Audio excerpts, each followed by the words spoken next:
आपण सगळे आपल्या आयुष्यात एक गोष्ट खूप प्रामाणिकपणे करतो, ती म्हणजे इतरांची काळजी घेणे. कोणाला काय हवंय, काय नकोय, आई वडील, नवरा बायको, मुलं, मित्र, समाज यांच्या गरजा पूर्ण करणे, त्यांच्या इच्छा पूर्ण करणे. दिवसभर 24 तास इतरांचा विचार आपण करत असतो. इतरांना खुश ठेवणं, इतरांच्या गरजा भागवणं. पण स्वतःला कधी विचारलत का, मी ठीक आहे का? मला काय पाहिजे? माझ्या काय गरजा आहेत? मी आनंदी आहे का? मी ठीक आहे का? आपल्या सगळ्यांची हीच खूप मोठी समस्या आहे की आपण स्वतःला विसरतो. आपण कधीच स्वतःला प्राधान्य देत नाही. म्हणूनच आजचा खास व्हिडिओ याच विषयावर बनवलेला आहे. स्वतःवर प्रेम करणं का गरजेचं आहे आणि तो स्वार्थ नसून ती एक गरज आहे. चला तर व्हिडिओला सुरुवात करूया. नंबर 1. स्वतःवर प्रेम म्हणजे नेमकं काय? आता खूप जणांच्या मनात आलं असेल, स्वतःवर प्रेम म्हणजे आरशासमोर उभं राहून मीच सगळ्यात भारी असं स्वतःला सांगणं. पण हे खरं सेल्फ लव्ह नाही. तर सेल्फ लव्ह म्हणजे स्वतःच्या भावना समजून घेणं.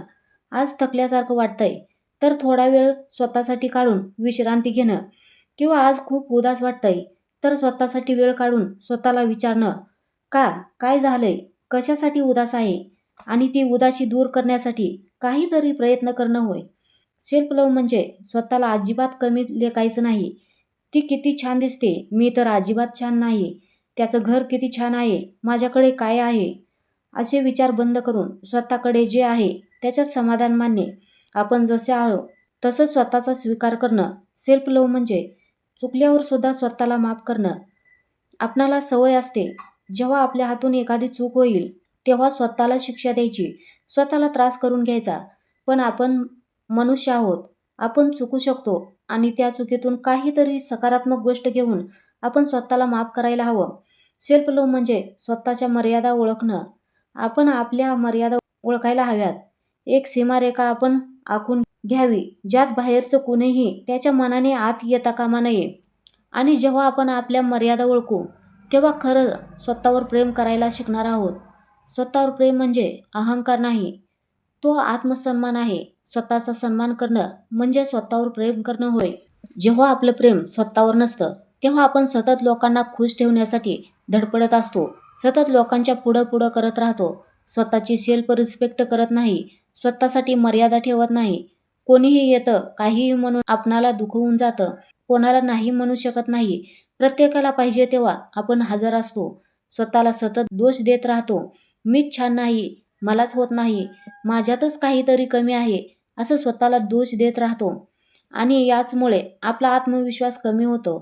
स्वतःतील ताकद, स्वतःवरचा विश्वास कमी होतो. आपणाला सतत भीती वाटत असते. हा काय म्हणेल, तिला काय वाटेल, ते नाराज झाले तर मी एकटी पडेन, अशा साऱ्या विचाराने नैराश्य येतं आणि आयुष्यही नको नको वाटतं.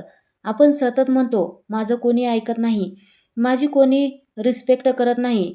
पण खरं सांगू, आपणच आपलं ऐकत नसतो, आपणच आपली रिस्पेक्ट करत नसतो आणि आपणालाच अपेक्षा असते समोरच्याने आपलं ऐकावं, आपली रिस्पेक्ट करावी.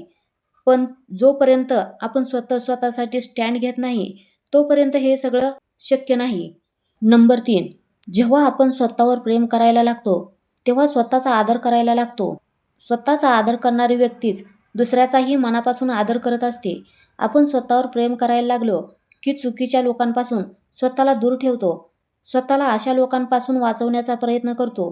प्रत्येक नात्यामध्ये सीमा आखायला शिकतो. नात्याच्या ठिकाणी स्वतःला स्वतःच्या ठिकाणी ठेवायला शिकतो. स्वतःला मानसिकदृष्ट्या मजबूत बनवतो. कोणी काही आपल्याबद्दल विचार केलाय तरी मला माहिती आहे मला काय पाहिजे आणि तेच मी करणार, अशी मानसिकता निर्माण करतो. अशा परिस्थितीत एखाद्या व्यक्तीने आपणाला चुकीचं ठरवलं, आपल्याशी नातं तोडलं तरी आपणाला जास्त फरक पडत नाही. आपण त्या एकटेपणातही आनंद शोधू लागतो. आणि सगळ्यात महत्त्वाचं, अशा व्यक्ती इतरांनाही योग्य प्रेम देऊ शकतात. जसं रिकाम्या भांड्यातून पाणी देता येत नाही, तसंच रिकाम्या मनातून प्रेमही देता येत नाही. म्हणून अगोदर स्वतःवर प्रेम करा, स्वतःला प्रेम द्या, म्हणजे आपण इतरांनाही भरभरून प्रेम देऊ शकू. नंबर 4. आपणाला आपल्या समाजानं कधी शिकवलंच नाही की स्वतःवर प्रेम करा, स्वतःला खुश ठेवा. आपणाला लहानपणापासून समजवलं जातं की सहन कर, समोरच्याला समजून घे, स्वतः मागं राहिली तरी चालेल. पण सर्वांना पुढे ठेव. सर्वांसाठी तू आहेस. मग प्रश्न येतो, स्वतःला कधी पुढे ठेवायचं? स्त्री जेव्हा स्वतःवर प्रेम करू लागते तेव्हा ती बंडखोर होत नाही, तर ती जागृत होते. पण आपला समाज अशा स्त्रीला कधीच मान्य करत नाही. त्यांचं मत असं आहे की स्त्री म्हणजे फक्त इतरांसाठी जगणारी, इतरात आनंद शोधणारी. पण जेव्हा आपण स्वतःवर प्रेम करू लागतो तेव्हा आपण कोणावर अवलंबून नसतो, पण सर्वांसाठी आधार नक्की बनू शकतो. नंबर 5. स्वतःवर प्रेम कसं करायचं? तर आजपासून आपल्या आयुष्यात छोटे छोटे बदल करू. स्वतःशी कठोर वागणं बोलणं बंद करू. स्वतःशी गोड बोलायला शिकू. स्वतःचे म्हणणं ऐकायला शिकू. जिथं जायची इच्छा नाही तिथं नाही म्हणायला शिकू. एखादं काम करायची इच्छा नाही तर आता माझी इच्छा नाही, माझ्याकडे वेळ नाही म्हणूया. दिवसाकाठी 10 मिनिटे तरी स्वतःसाठी काढू. स्वतःसोबत बसू. स्वतःला समजून घेण्याचा प्रयत्न करू. तुलना करणं बंद करू. जे आहे ते ठीक आहे, जसं आहे तसं ठीक आहे. इतर विचारात दुखी होण्यापेक्षा आहे त्यात समाधान शोधू. आपल्या हातून काही चुकल्यास स्वतःला माफ करू. झाली चूक तरी तिला कुरवाळत बसण्यापेक्षा स्वतःला माफ करून पुढे चालत राहू. लक्षात ठेवा, तुम्ही परिपूर्ण नसला तरीही स्वतःसाठी पुरेसे आहात. जर आज तुम्हाला कोणी समजून घेत नसेल, तुम्हाला थकल्यासारखं वाटत असेल, रडावंसं वाटत असेल, तर एक गोष्ट करा, ती म्हणजे स्वतःवर प्रेम करा. कारण जेव्हा सगळेजण दूर जातात तेव्हा तुम्ही स्वतःसोबत असता. स्वतःला एक वचन द्या, मी कधीच स्वतःला कमी लेखणार नाही. मी स्वतःचा आदर करेन आणि स्वतःवर प्रेम करेन. जर हा व्हिडिओ तुम्हाला आवडला असेल तर लाईक करा, शेअर करा आणि कमेंटमध्ये लिहा, आज मी स्वतःला निवडते. धन्यवाद. पुन्हा भेटूया नवीन विषयासह नवीन व्हिडिओमध्ये. जय महाराष्ट्र.